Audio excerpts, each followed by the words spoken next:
자, 저번 시간에 뭐 평각, 곡각 이런 거 배웠잖아요. 거기가 은근히 좀 헷갈려요. 그렇기 때문에 복습 좀 하시고 문제 풀다 보면 또 어려운 것들이 나오기 때문에 꼭 풀어보시고. 자, 판의 경계는 이제 통합과학 작년에도 많이 했던 부분이라 간단하게 하고 넘어갈게요. 자, 이 그림 굉장히 잘 나오는 그림인데 그림 보이니? 자, 왼쪽부터 한번 볼까요? 왼쪽에 보니까 지금 판과 판이 충돌하고 있네요. 이렇게.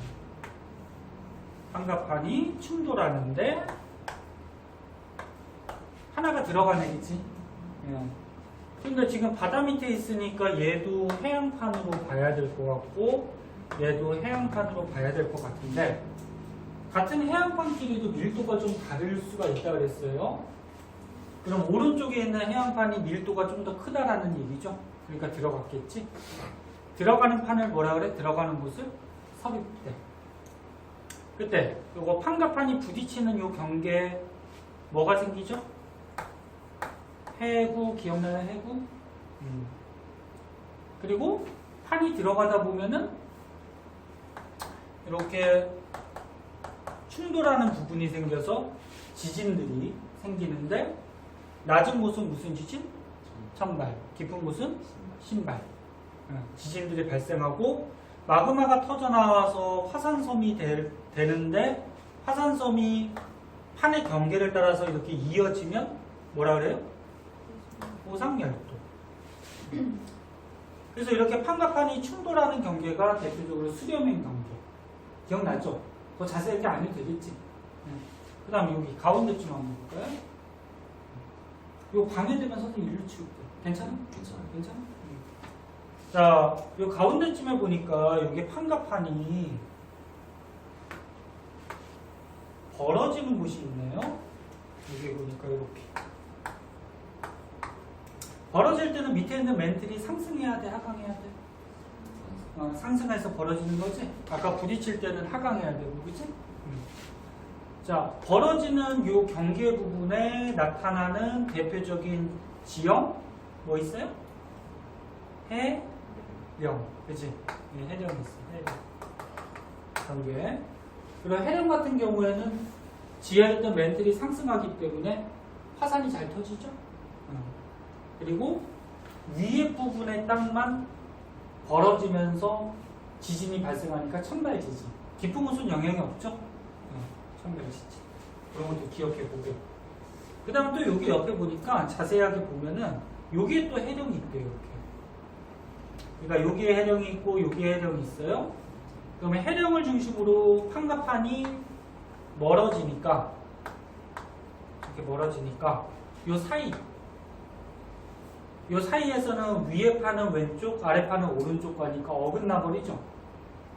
요게 이제 보존형 경계, 나타나는 지형은 뭐? 변환단층. 그래서 여기 부분, 가운데 부분에 보존형 경계, 변환단층. 변환단층 같은 경우에는 위에 있는 겉부분만 어긋나기 때문에 천발 지진만 일어나고 화산 터져요, 안 터져요? 거의 안 터지죠? 화산 안 터지고. 그 다음에 이제 오른쪽으로 가면은 여기에 보니까 또 경계가 있는데 이쪽에 있는 판과 충돌하고 있네요. 충돌해서 하나가 이렇게 들어가고 있는데 이쪽에 바다 쪽에 있는 해양판이고 이쪽은 대륙 쪽에 있는 대륙판. 근데 해양판, 대륙판 중에는 해양판이 밀도가 크지? 그래서 밑에도 섭입하는 거예요. 특징은 비슷하죠. 들어가면서 섭입하면서 천발 지진, 신발 지진 이런 것도 발생하고 화산도 터질 수가 있고요. 그리고 대륙판 쪽이 밀도가 작기 때문에 부딪혀서 들어갈 수가 없으니까 밀려 올라가가지고 판의 경계를 따라 길게 이어지면은 뭐가 만들어져? 습곡 산맥. 습곡 산맥. 책에 다 써있어요. 그리고 여기는 지금 부딪히는 경계가 되니까 요거는 해구 이렇게 되겠죠. 그 다음 이제 가장 오른쪽에 조그맣게 그림이 하나 더 있어요. 여기에 보니까 판과 판이 왼쪽하고 오른쪽으로 벌어지는데 둘 다 대륙판이에요. 대륙 쪽에 있는. 대륙 쪽에서 벌어질 때 여기 나타나는 지형이 있어요. 경계를 따라서. 열곡대 기억나요? 열곡대? 열곡대라 그래서 대륙판에서 벌어지는 발산형 경계에서 나타나는 지형. 자, 그래서 첫 번째 요 그림에 요거는 수렴형 경계, 여기에 발산형 경계, 그 다음에 사이에 어긋나는데 보존형 경계, 여기 부딪히는데 여기 수렴형 경계, 여기 벌어지는데 발산형 경계. 그래서 요 한 그림에 우리가 통합과학에서 배웠던 판의 경계들이 나오고 있고요. 특징점들 한번 읽어보시면 되고요. 너무 이거 많이 해가지고. 그럼 이게 왜 나온 거야? 대륙이동설, 멘틀 대류설, 해양적 확장설 그런 걸 종합해서 판 구조로 나왔었지? 판 구조론을 가지고서 좀 세세하게 펼쳐놓은 거야. 이따 해주시면 되고 쉬운 거니까 넘어가고요. 자, 다음 장에 문제가 있었는데 요거는 혹시 해왔니? 아, 요거는 했었나? 판의 경계도 했었나? 6번 안 했니? 6번 금방 할 테니까 한번 해볼까? 요건 금방 끝날 것 같아.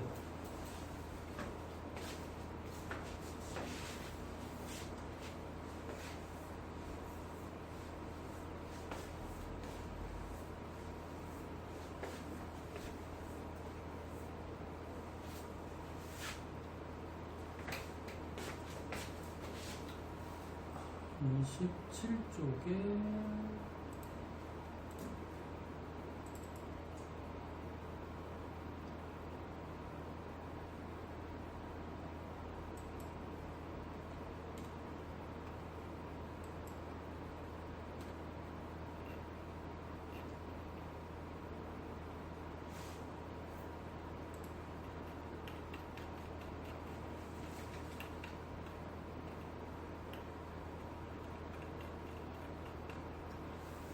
다 했니?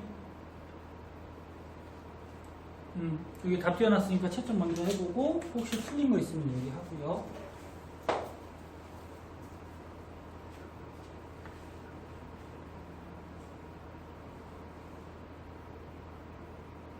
됐어요? 인쇄됐어? 자, 넘어갑시다.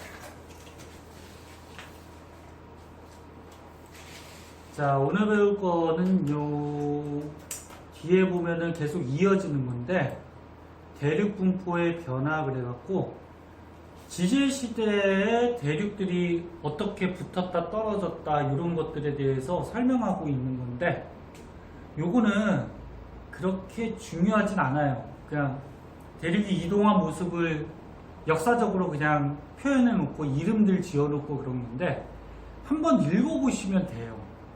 읽어보시면 되는데 또 뒤에 문제가 있기 때문에 그냥 넘어가긴 또 애매하고 한번 보자잉. 자, 지구의 나이가 한 46억 년 됐어요. 그동안 대륙이 이동하면서 붙었던 적이 있고 또 떨어졌던 적들이 있겠지, 그치? 한 덩어리 붙었던 적의 그 대륙의 이름을 뭐라 그랬어? 초대륙. 그 중에서 고생대 말기 때 한 덩어리 이름을 뭐라 그래? 한계야. 잠깐, 고생대 말기가 요거 같다. 그죠? 연도수 외울 필요 없어요? 자, 그러면 그 전에도 이렇게 한 덩어리였던 적이 있었다는 얘기야. 이름을 외울 필요는 없고. 그래서 보자. 요 한 덩어리였다가 또다시 한 덩어리가 될 때까지 그 전에 요런 이름의 초대륙에 또 존재를 했었다라는 거고, 그 다음에 분리돼서 또다시 모여가지고 고생대 말에 판게아를 형성하게 됐고, 그리고 판게아가 또 벌어져서 현재와 같은 모습을 갖추게 된 거지, 그치? 그리고 나중에 또 한 덩어리가 된대요. 자, 그때 여기서 굳이 알아두면은 여러 차례의 초대류, 여기 뭐 이름이 붙여져 있는데 한 번이 아니었어. 여러 차례 이렇게 한 덩어리였던 적이 있었다. 그리고 요거는 혹시 알아두세요? 판게아가 형성될 때 대륙들이 충돌했잖아, 그치? 그럼 충돌하면 밀려 올라갈 수가 있죠. 대륙판들끼리, 그치? 그래서 에팔레치아 산맥이라는 게 판게아가 만들어졌을 때 생성이 됐다. 이 정도 알아두고, 그다음 밑으로 가서 판게아 이후에 한번 보자. 옥상 와서 뭐 했어, 그러면? 그냥 바람만 쐬고 왔어? 학원 안에 있으면 답답하지, 그치? 학교도 답답한데 학원은 더 답답하지. 자, 그다음 판게아 이후.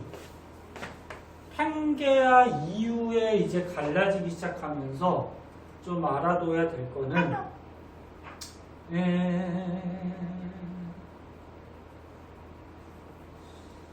여기에서 뭐 요 정도?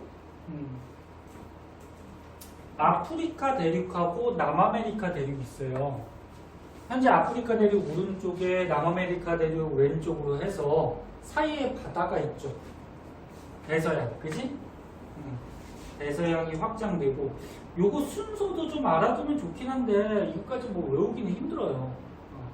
사회같이 뭐 외울 수 있으면 좀 좋긴 한데, 그리고 좀 알아둬야 될 거는 요거 인도 대륙하고 유라시아 대륙하고 충돌해서 티베트고는 잘 안 나오니까 히말라야 산맥 형성됐다라고.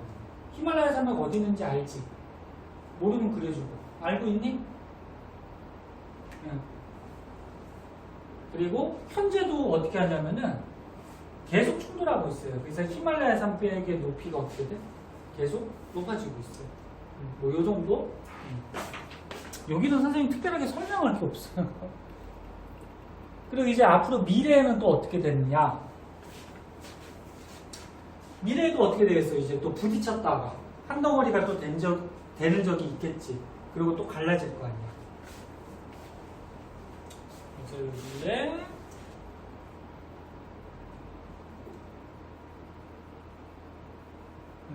그림만 한번 볼까요? 자, 옛날에 이제 초대륙 한 덩어리였어요, 땅이. 근데 서서히 또 분리가 되겠죠? 분리가 되는데 한 덩어리였던 게 분리가 된다라는 건 이렇게 벌어진다라는 얘기지. 벌어지면 사이에 어떤 현상들이 벌어지냐면 해령, 벌어지는 곳이 해령이었잖아, 그치? 해령 같은 것들이 형성되고, 그 육지가 이렇게 벌어져서 왔어. 그러면 그 사이에 어떻게 돼? 바다가 생기겠죠. 낮아지니까. 그래서 바닷물이 들어와서 해저가 확장이 되고, 그 다음에 또 벌어지다 보면은 또 옆에 부분하고 충돌해서 이렇게 또 벌어지다 보면 들어가는 부분도 생기겠고, 지구 겉부분의 땅덩어리는 판의 크기가 일정하겠지, 그치? 그럼 이렇게 판이 넓어지는 곳이 있으면 또 어디도 있어야겠다. 판이 소멸하는 곳도 있어야 되겠지? 소멸을 해. 그리고 얘가 만약에 이쪽 판이 또 계속 밀고 오다 보면 어떻게 돼? 원래 있던 이쪽의 육지랑 이쪽에 있는 육지가 또 어떻게 돼? 합쳐질 수도 있겠지. 그럼 다시 잠깐만, 이게 해양지각이 소멸되는 곳도 있고, 그래서 다시 가까워지면은 또 다시 초대륙을 형성할 수가 있겠죠. 그래서 뭐 그림 어려운 거 아니고, 다시 한번 얘기하면 한 덩어리였다가 초대륙이었다가 분리가 된 다음에 사이에 바다가 생기는데, 바다가 생기면 또 들어가는 곳도 있고, 또 한쪽이 계속 밀려와서 또 육지가 합쳐지면 또 어떻게 된다? 나중에 초대륙이 되기도 한다. 그런데 이런 판의 움직임은 굉장히 느리죠. 굉장히 느리니까 사람이 느낄 수는 없어요. 아주 천천히. 그래서 여기 나온 것 같이 앞으로 2억 년에서 2.5억 년 후에 또다시 지구의 육지가 한 덩어리로 합쳐진대요. 연도는 외울 필요는 없어요. 이때까지 뭐 살 수도 없을 뿐더러. 환생을 믿니? 다시 너네가 죽으면 다시 태어나나? 안 믿어요, 그러면은? 종교들이 둘도 없구나. 선생님도 안 믿는데 우리도 그냥 하나의 생물이지, 그지? 개미와 같은 하나의 생물이에요. 그 우리 죽으면 뭐 그냥 없어지는 거죠. 모르죠, 그런데. 아주 신기한 현상들이 많아서 내가 나중에 기억이 싹 없어지고 다른 뭐 개로 환생할 수도 있고, 네? 2학년 후에 계속 환생하다가 뭐 돼지로 환생할 수도 있고, 그때 초대력이 생기면 말로 환생하면 좋겠네. 한 덩어리 땅덩어리니까 막 여러분들 뛰어다닐 수도 있고. 네, 농담이고. 자, 그래서 뭐 선생님 밑줄 쳐진 정도, 아니면 과학책, 역사책 읽듯이 한 번만 읽어보시면 될 것 같고요. 요 그림도 통합과학 시간에 한번 했던 건데 간단하게만 볼게요. 지구과학에서 또 나올 수가 있기 때문에 이 그림이 지금 설명하고자 하는 건 뭐냐면은 지구 겉부분의 판이 한 10여 개가 되죠. 10개가 좀 넘어요. 근데 판들의 움직임이나 움직이는 속도가 어때? 다 제각기 달라요. 판의 움직이는 방향, 속도 이런 것들이. 그래서 뭐 충돌하는 데도 있고 벌어지는 데도 있고 어긋나는 데도 있는데 여기 부분 이쪽에 이쪽 부분이 안 나왔네? 여기로 표시된 건가? 이쪽 부분에 보면 벌어지는 곳이 있었어. 아프리카 동쪽이라 그래서 뭐라 그래? 동아프리카 열복대. 대륙판이 벌어지는 곳이에요. 위치만 알아두세요. 그 다음에 여기 인도판하고 유라시아판하고 충돌하는데 수렴의 관계. 대륙판 충돌해서 히말라야 산맥, 스코크산맥. 기억나죠? 그 다음에 우리나라 일본 앞바다에 보면은 유라시아판하고 태평양판이 충돌하는 수렴면. 일본 해구. 그 다음에 여기에 보면 이렇게 어긋나는 곳이 있는데 보존형 경계. 변환단층. 산안드레아스 단층 그래가지고 선생님 앞 시간에 너무 고함을 질렀더니 발음이 안 된다. 자, 그 다음 여기에 보면은 판이 충돌하는 곳이 있어요. 충돌해서 대륙판 쪽이 밀려 올라가서 안데스 산맥 수렴형 경계. 여기 판과 판이 벌어지는데 대서양 바다 중앙에 있다 해서 대서양 중앙계절. 요 정도. 하나, 둘, 셋, 넷, 5개, 6개 정도.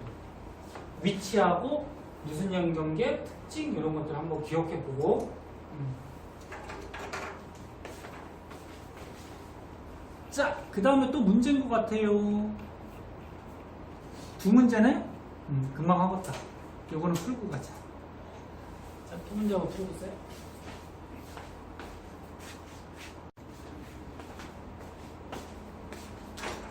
자, 그 다음 장에 나오는 거는 이제 멘틀 대류 그래가지고 여태까지 다 배웠던 내용인데, 자, 멘틀에 보시면은 상승하는 곳, 대륙들이 갈라져서 해령 같은 지형들 나타나고, 그 다음에 멘틀 대류에서 하강하는 곳은 소멸해서 해구 같은 거 나타나고, 다 알고 있는 거죠. 그리고 멘틀이 대류하는 곳은 저번에 얘기했죠. 판 밑에 보면 본격적으로 멘틀이 움직이는 곳, 거기 이름을 뭐라 그랬어? 연약권이라 그랬지. 그래서 멘틀 대류는 판 밑에 연약권에서 일어나고 멘틀 대류에 의해서 판이 이동하죠. 그 다음에 멘틀 대류에 의해서 판이 이동하니까 뭐 화산이나 지진 같은 것도 일어난다고 우리가 설명할 수가 있다. 다 하는 거고요. 자, 넘어가시면 자, 여기서부터는 조금 자세하게 한번 볼게요.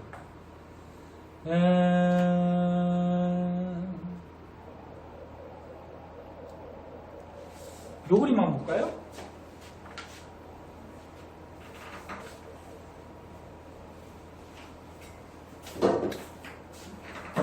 자, 요 그림도 이제 잘 나오는 그림인데 항상 모든 거 볼 때 제목부터 먼저 잘 보셔야 돼요. 이게 뭐에 대한 거냐면 섭입대에서 판의 이동 속도를 비교해 보자 그런 얘기야.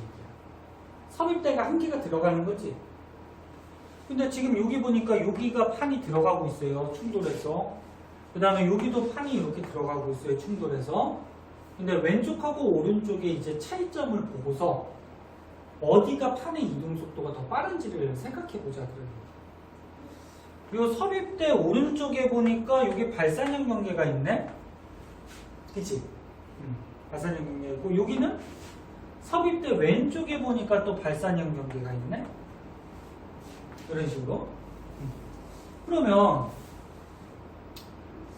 지금 여기에 남아메리카 판이라는 게 있고 여기 오스트레일리아 판이라는 게 있는데 너네가 딱 생각했을 때 얘 움직이는 속도하고 얘 움직이는 속도 중에 누가 더 빠를 것 같니? 두 개 중에. 한번 생각해.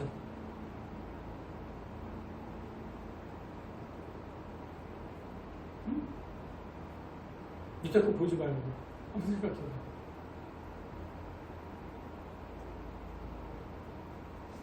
이 가운데 판 있잖아. 아니 또 알면서 얘기 안 한다. 여기 판 있잖아 이거. 여기다 판 있잖아요. 응? 얘네들 움직여 갈 텐데 어느 쪽이 움직이는 속도가 더 빠를 것 같냐.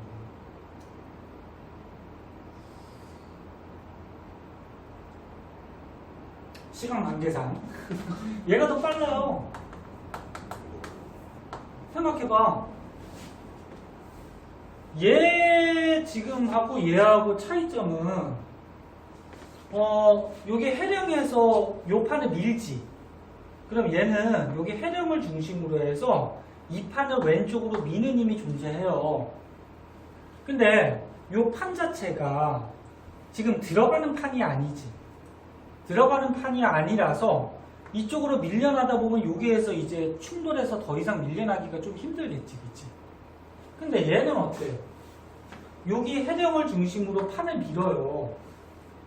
판을 미는데 여기가 지금 충돌하는 수렴형 전개인데 요 판 자체가 어떻게 돼? 밑으로 들어가지? 그러면 밑으로 들어갈 때 끌어당기는 힘까지 얘는 있단 말이야. 다시 얘기하면 얘는 해령에서 밀어내는 힘만 존재를 하는데 얘는 해령에서 밀어내는 힘과 요 해구에서 아래쪽으로 이렇게 중력 때문에 끌어당기는 힘 두 가지가 있단 말이야. 그럼 누가 더 빨리 이동할 수 있을까? 얘겠죠. 같은 방향으로 밀어내고 끌어당기는 힘이 있으니까, 그지? 네, 그래서 요 두 가지 그림 비교 한번 해보시고요. 요 정도 알아두시고, 자, 다음 장에 보면 이제 좀 중요한 게 나와요. 뭐가 나오냐면 풀른 구조론 그래가지고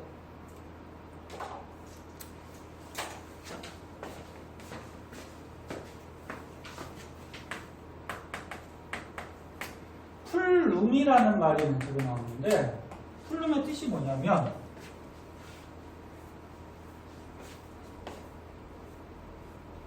이 밑에 그림부터 먼저 한번 볼까요? 밑에 그림에 보시면 이게 지구 내부의 구조인데 자, 너네 알다시피 겉에 판 지각 있고 그 다음에 멘틀 있고 외액 있고 내액 이렇게 있잖아요, 그치? 근데 이 멘틀 상승하거나 하강하는 이 연약한 부분이 부분적으로 용융되어 있다 그랬잖아요, 그치? 그래서 여기 지금 빨간색으로 표시되어 있는 부분들이 용융되어 있는 마그마 덩어리란 말이에요. 근데 지구 내부를 조사를 하니까 큰 마그마 덩어리가 이쪽 하나 이렇게 있더래. 이거 어떻게 조사하는지 아니? 땅 파고 들어갈 수가 없잖아, 그치? 지구 반지름이 6,400km 되는데 온도나 압력 때문에 들어갈 수는 없고요. 이제 겉에서 지진파 같은 걸 써가지고 너네 저런 거 기억나나? 중학교 때 배웠던 거? 지진파를 관측소에서 땅으로 쐈을 때 P파는 고액이 다 통과하죠. 맞니? S파는 고체만 통과하죠. 기억 안 나죠? 그래서 만약에 이 부분에 지진파를 쐈는데 지표면에서 P파는 가겠죠? 근데 S파는 어느 정도 가다가 여기 마그마가 있으면 어떻게 돼? 없어지겠지? 맞아요? 그래서 뭐 지진파를 쏴가지고 뭐 S파가 사라지는 지점이나 또는 P파는 다 통과하긴 하지만 고체하고 액체를 지날 때 지진파 속도가 어떻게 돼요? 변할 수가 있어요. 그래서 지진파 속도 변하는 걸로 측정을 해서 유출을 한 거죠. 실제로 조사할 수는 없어요. 파고서 조사할 수는 없고. 그런 식으로 봤더니 지하 속에 큰 마그마 덩어리가 양쪽에 이렇게 크게 두 가지가 있었는데 이 마그마는 어떻게 생긴 걸까? 응? 저번에 지하 내부의 열 에너지는 어떻게 생긴다고 배웠어? 핵의 뜨거운 열에 의해서 멘틀이 녹을 수도 있지. 그 다음에 그것보다 또 영향이 큰 게 멘틀 암석 속에 보면 방사성 원소 기억나? 걔네들이 불안정한 원소라 그랬지. 걔네들이 붕괴할 때 어떻게 된다 했어? 에너지가 많이 발생한다 그랬지. 그런 에너지 가지고 멘틀을 녹일 수도 있죠.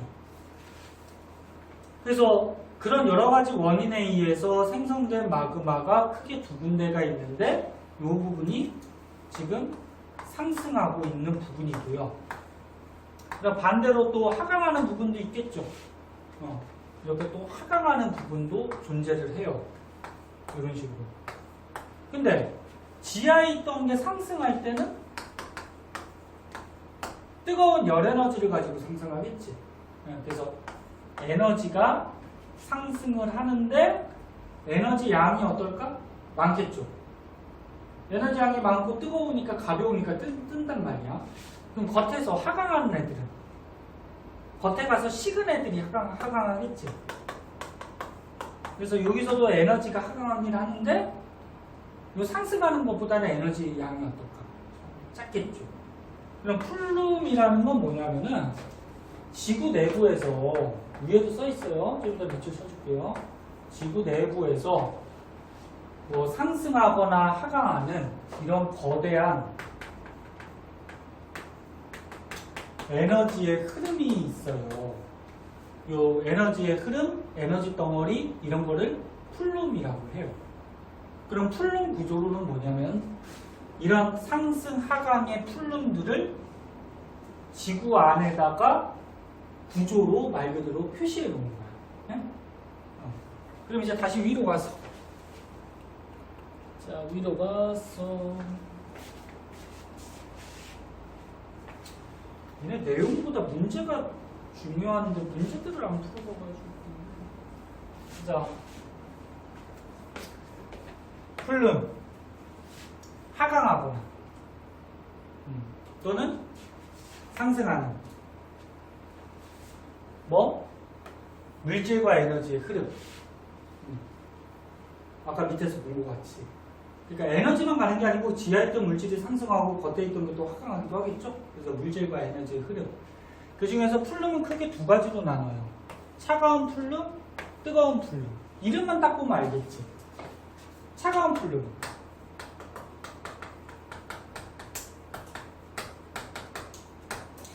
위에 있던 게 위로 가면은 겉에 부분이니까 식어버리겠지.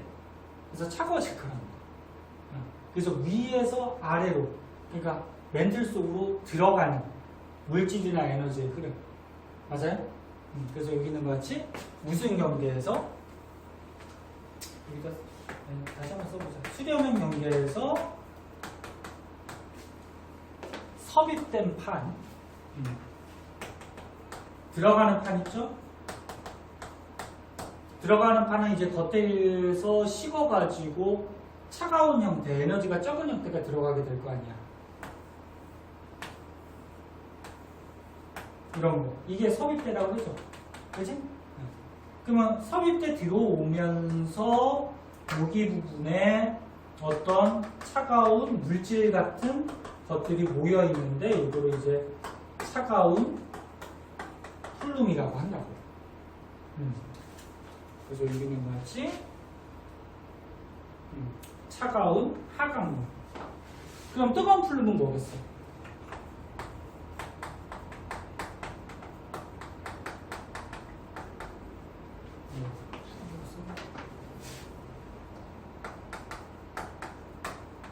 뜨거운 플룸은 아까쯤에 핵의 에너지나 방사성 동위원소의 붕괴열에 의한 에너지로 의해서 멘틀 부분이 녹아서 어떻게 되는 거야?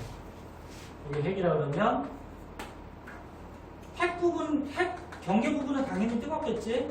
여기는 멘틀이 거의 녹는 상태, 녹아있는 상태겠지. 이 물질들이 어떻게 돼? 흘러가다가 한 곳에 이렇게 모아지게 되면은 얘가 이렇게 상승할 수가 있죠. 근데 열 에너지가 많은 그런 부분이니까 뜨거운 풀. 어려운 건 아니죠, 여기서는. 그래서 상승하는 뜨거운 물질들. 그럼 이 상승하는 물질들은 어디서 나왔냐면은 지구 내부도 마찬가지 생기거나 없어지는 건 없잖아요. 그치? 그래서 이 차가운 플룸이 서서히 가라앉아서 핵 근처로 간다거나 지하 깊숙이 들어가면 다시 뜨거워지겠지. 그럼 얘가 상승하겠지. 그럼 결론적으로 무슨 얘기냐면 차가운 플룸이 가라앉으면 가라앉아서 또 에너지를 얻어서 뜨는 곳이 있고, 그러면 결국적으로 지하 멘틀 안에서 플룸들이 움직여 다닌다는 얘기지. 그럼 플룸들이 움직인다? 그러면 그 안에 있는 판이, 멘틀이 움직인다? 그런 거에 의해서 겉에 있는 판도 어떻게 된다? 움직인다. 그런 내용을 그냥 설명하기 위해서는. 자, 그래서 그림 한번 보세요. 그림도 잘 나오는 거예요. 첫 번째 그림 한번 보세요. 첫 번째 그림을 딱 보시니까, 자, 영상이 중간에 끊겼는데 바로 이어서 봅시다. 그래서 아까 전에 잠깐 얘기했듯이 뜨거운 플룸 상승하는 곳 있고요. 크게 두 군데 있어요. 위치도 알아두면 좋아요. 아프리카 지역이 큰 덩어리 상승하는 지역이 있고요. 그 다음에 이쪽 타이티 섬들하고 하와이 어디 있는지 알지? 타이티라고는 처음 들어봤죠? 들어봤니? 하와이 좀 옆으로 가면은 있다라고 생각하면 돼요. 크게 두 군데 있고, 그 다음에 이렇게 차가운 플룸 가라앉는 곳도 크게 봐서 두 군데 정도가 있어요. 뭐 아시아 지역하고 또 반대편 지역 이렇게 있는데, 그래서 이런 플룸들이 움직여 다니면서 연약권에서 멘틀 대류, 그 다음에 겉에서 멘틀 따라서 판도 움직여 다닌다. 그럼 이 플룸들을 아까 처음에 어떻게 알아냈다 그랬어? 지진파로 분석해서 알아냈다 그랬죠. 그래서 지진파는 너네 나중에 배우겠지만 P파, S파, L파 뭐 이런 것들이 있어요. L파는 뭐 참고적으로 지구 겉 표면을 따라서 흐르는 지진파인데 그건 나중에 가서 한번 배우고, 그래서 플룸은 조사할 때 지진파를 가지고 속도 변하는 걸로 관찰을 해요. 지진파의 특성상 파동이니까 다른 매질을 지나면, 다른 물질이 지나면 속도가 바뀌죠. 지진파 고체가 빠를까, 액체가 빠를까? 고체가 빠를까? 고체는 너네 입자들이 어떻게 돼 있어? 다닥다닥 붙어 있지. 그럼 이 지진파는 매질을 필요로 하기 때문에 매질이 다닥다닥 있을수록 빨리빨리 진동을 전달할 수가 있거든. 거꾸로 얘기하면은 플룸이 있는 액체 부분, 지진파 속도가 좀 느려지겠지. 그래서 그런 속도 변화 이런 거 가지고 지하 깊은 곳에 어디쯤에 액체가 있다. 액체가 다 마그마는 아닐 거 아니야. 석유도 있을 거 아니야. 근데 이렇게 큰 덩어리들은 석유는 아니겠죠. 석유가 이렇게 많이 있으면 뭐 우리가 뭐 고갈될 염려가 거의 없겠지. 자, 그래서 여기 보면은 이런 말이 있어요. 뜨거운 플룸하고 차가운 플룸, 이건 플룸이 있는데 둘 중에서는 누가 지진파 속도가 더 빠른 것 같아요? 차가운 플룸?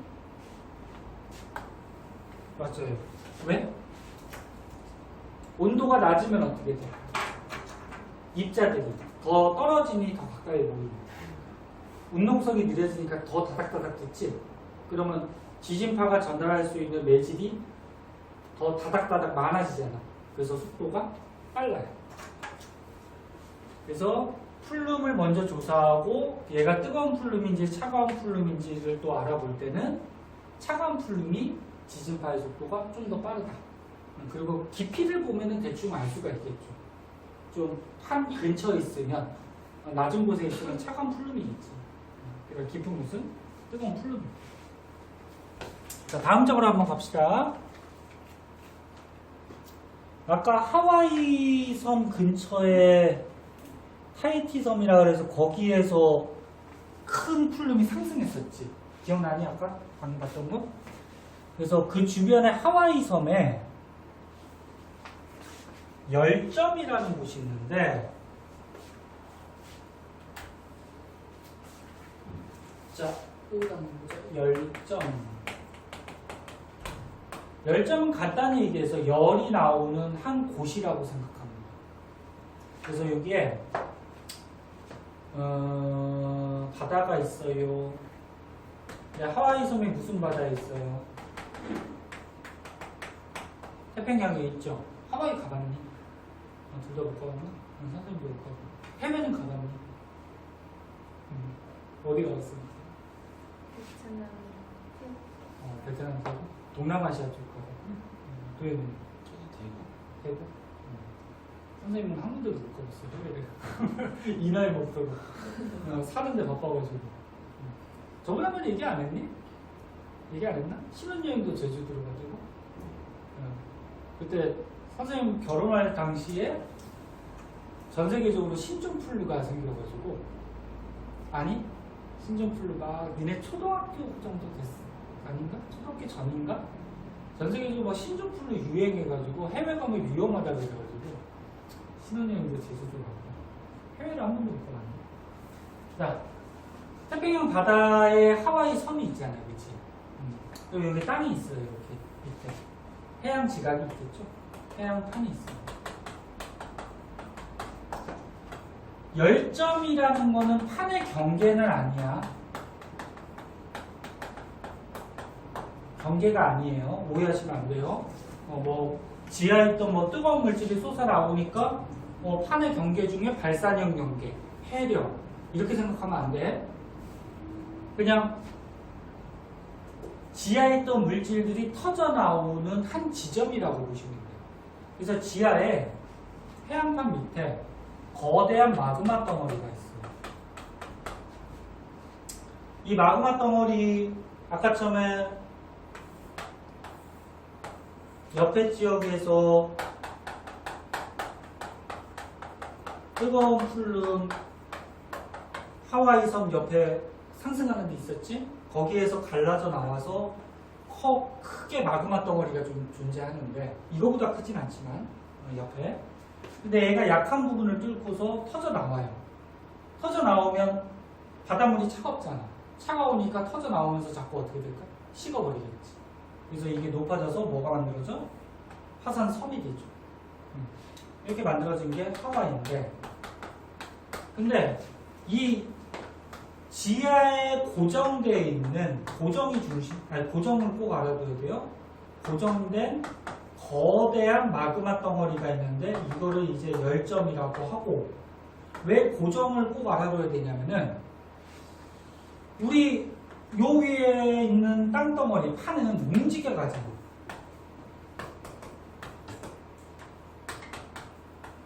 움직이는 방향이나 이런 속도 같은 거는 다 다르지만, 그치? 움직여가지. 그럼 한번 생각해보자. AFC 같은 게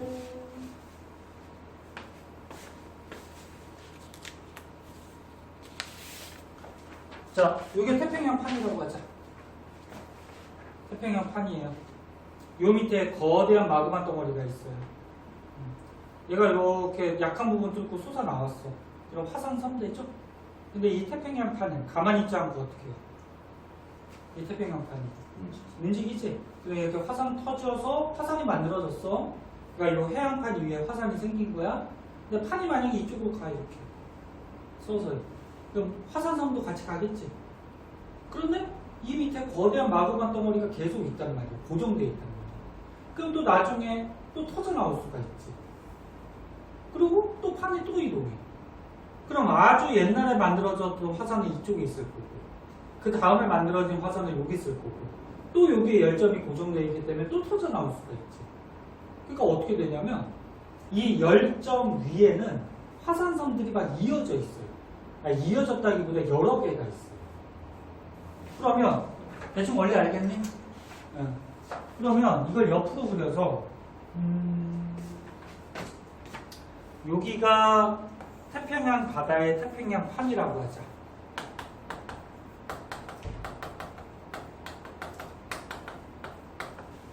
여기가 하와이가 있어요. 하와이. 그리고 하와이 주변에는 화산섬들이 지금 선생님이 6개만 그렸지만 많아요. 아니면 조금 터져 나왔으면 물 밖으로 드러나지 않을 수도 있지. 그러니까 지하에 이렇게 높은 해상 같은 것들이 많아요. 근데 지금 이런 식으로 지금 분포가 돼 있대. 그러면 여기에 지금 마그마 열점이 있는 거거든. 그래서 하와이가 아주 옛날부터 했을 때 가장 최근에 만들어진 화산섬이라고 부릅니다. 그러면 1번, 2번, 3번, 4번, 5번, 6번 중에 누가 가장 먼저 만들어진 화산섬입니까? 1번이죠. 1번은 아주 옛날에 만들어져 가지고 태평양판이 움직이면서 얘가 밀려난 거지. 그래서 여기가 오래된 화산섬이 돼. 그리고 하와이가 지금 열점 위에 있는 가장 최근의 화산섬이 됩니다. 그러면 이 화산섬들의 분포를 보면은 이 태평양판이 어느 쪽으로 이동했는지 이동 방향을 알 수가 있어요. 이동 방향. 화산섬이 이렇게 늘어서 있대? 그럼 너는 지도에서 따질 때는 동, 서, 남, 북이죠. 이렇게 될 거 아니야. 4자 볼지 알지. 그럼 화산섬이 이렇게 늘어서 있대? 그럼 1번, 2번, 3번 화산섬이 만들어질 당시에 이 거대한 태평양판은 이쪽으로 움직였다는 거예요. 그러니까 북서 방향으로 움직였다는 거예요. 이해할 수 있겠니? 이해할 수 있겠어? 그 다음은 요 옆으로 이렇게 늘어서 있다라는 얘기는 이 시점 이후로부터는 태평양판이 이쪽으로 가고 있다는 거예요. 그러니까 대체로 서쪽으로. 약간은 기울어져 있는데 책에 보면은 그러니까 대체로 서쪽으로. 자, 그래서 화산섬들이 늘어진 걸로 봐서 이 태평양판의 이동 방향을 확인할 수가 있다. 판의 경계 아니라 그랬어. 여기서 계속 터져 나오는 거라 그랬어. 그 다음에 또 한 가지, 태평양판의 이동 속도도 우리가 계산할 수 있어. 이동 속도. 요거는 조금 자세하게 한번 볼까요? 이게 지워도 되겠죠?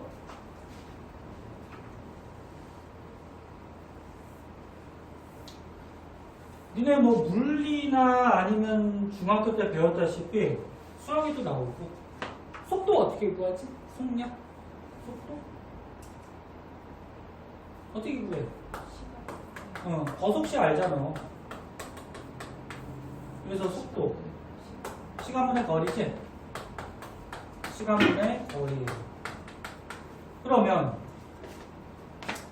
여기서부터 만약에 여기까지 지금 땅 위에 있는 지점이기 때문에 거리 잴 수 있어요? 없어요? 잴 수 있겠지. 그래서 화산섬 사이의 거리를 재요.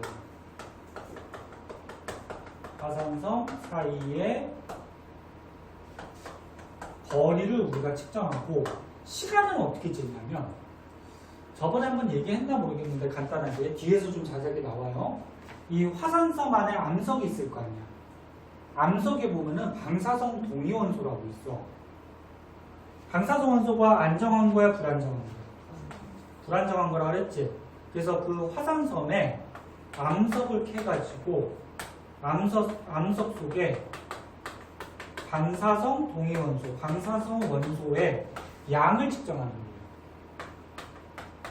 양을 측정하는데 어떤 방사성 원소냐에 따라서 조금 다르긴 한데 방사성 원소가 예를 들어서 8개가 있었어.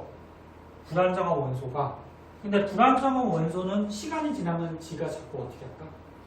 안정한 원소로 붕괴가 돼버려요. 그러니까 붕괴한다라는 거는 크기가 어떻게 된다는 거야? 원소가 작아진다라는 얘기지.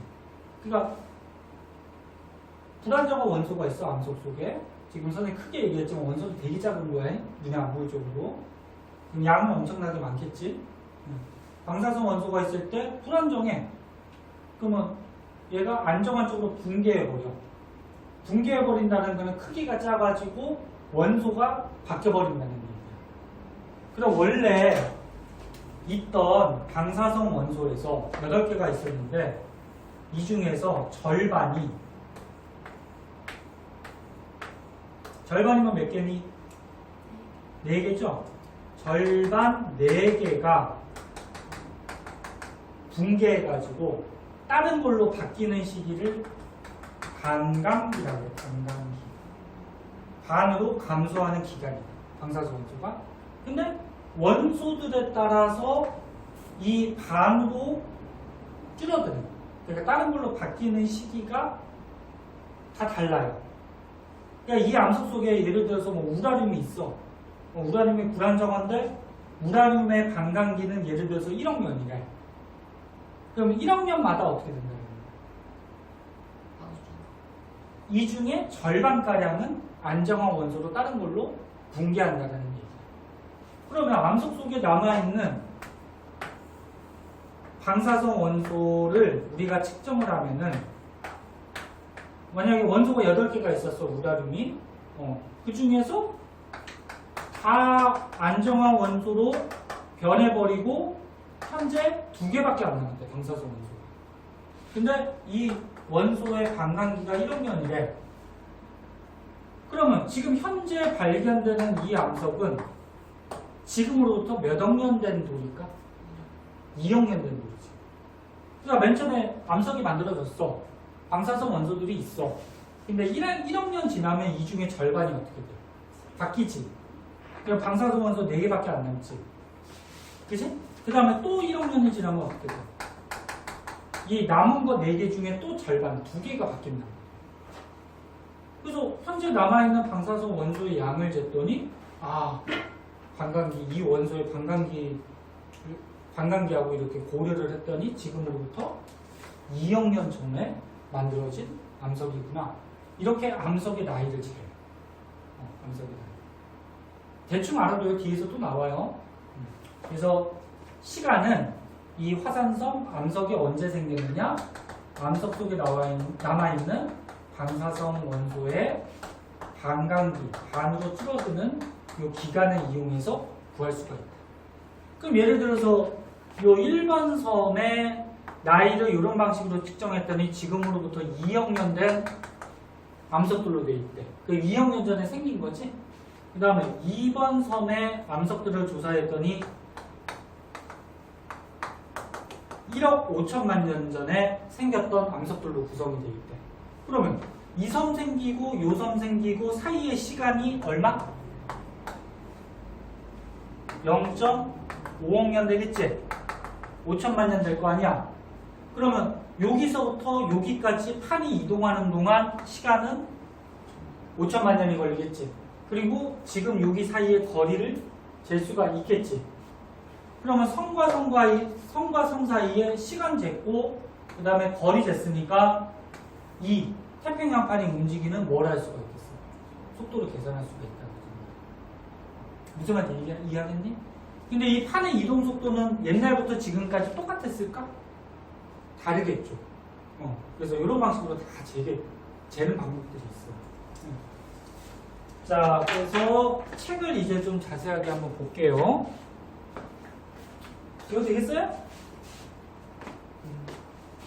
자, 책을 한번 보시면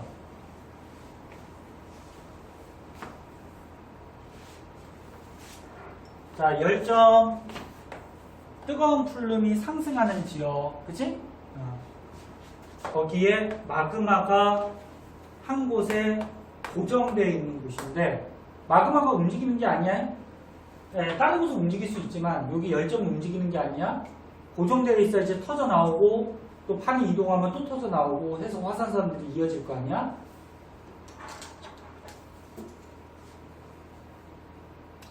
자, 그래서 가장 최근에 터져 나와서 만들어진 게 하와이 섬이고, 그러니까 하와이 섬의 나이가 가장 어린 거야. 하와이 섬에서 멀리 있을수록 나이가 많은 거고, 그때 여기 써있는 열점의 위치는 변하지 않아요. 판이 이동을 한다고 하더라도. 그리고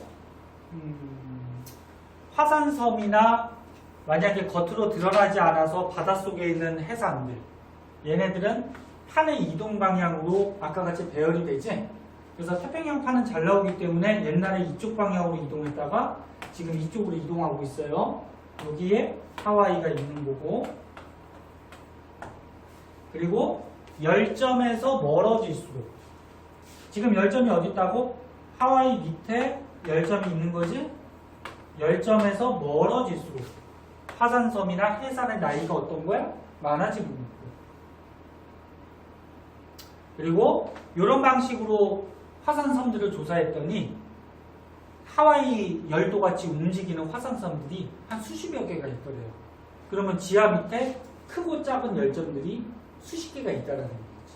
그치? 그러니까 아까 큰 풀룸은 거대한 풀룸이고 거기에서 갈라져서 이제 한 곳에 모인 열점들이 군데군데 많이 있다라는 거예요. 자, 그래서 이제 밑에 보시면 이런 하와이 열도를 보고서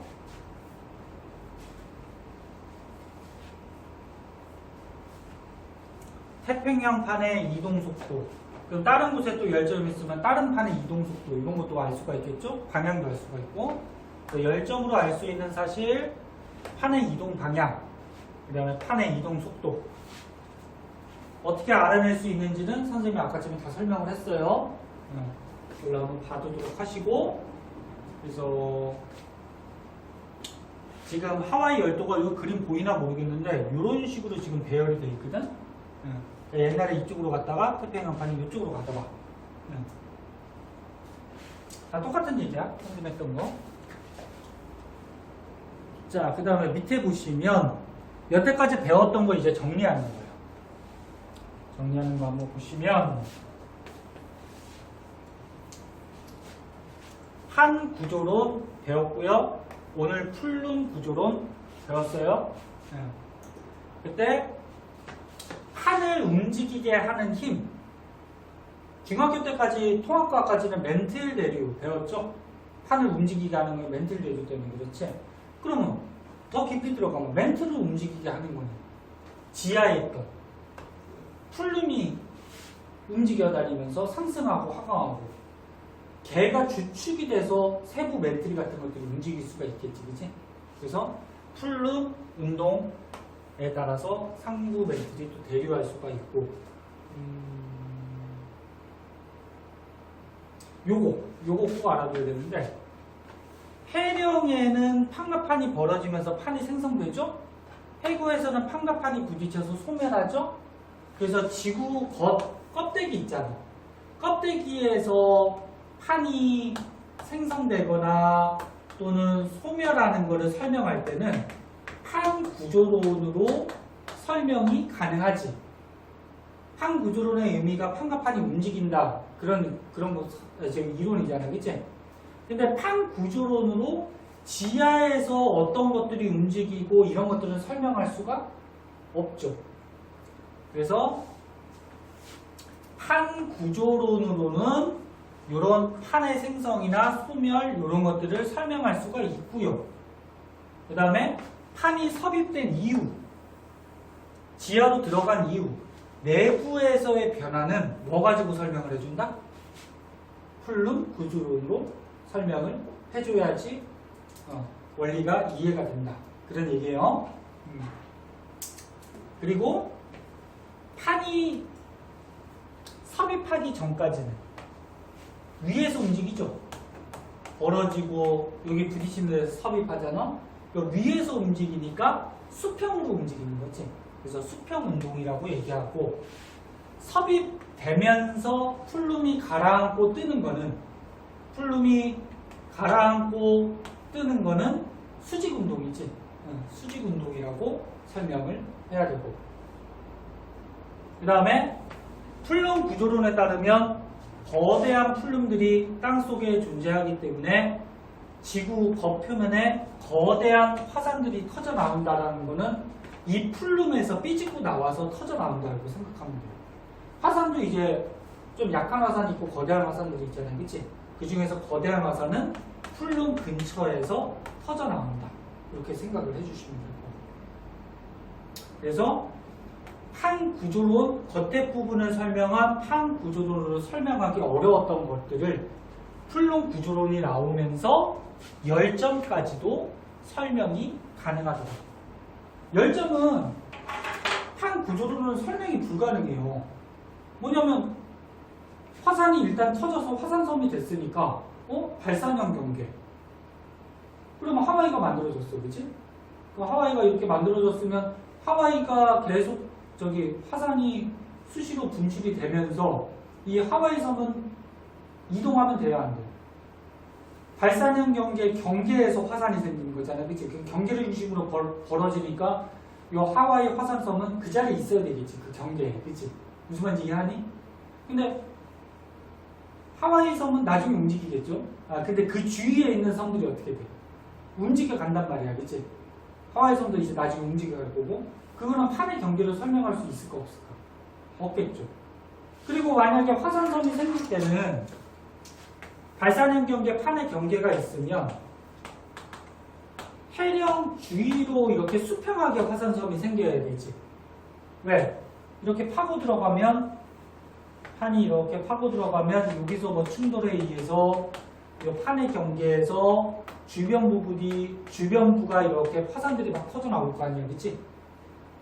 근데 이 하와이 주변의 화산섬 같은 경우에는 이런 특징이 없다라는 거지.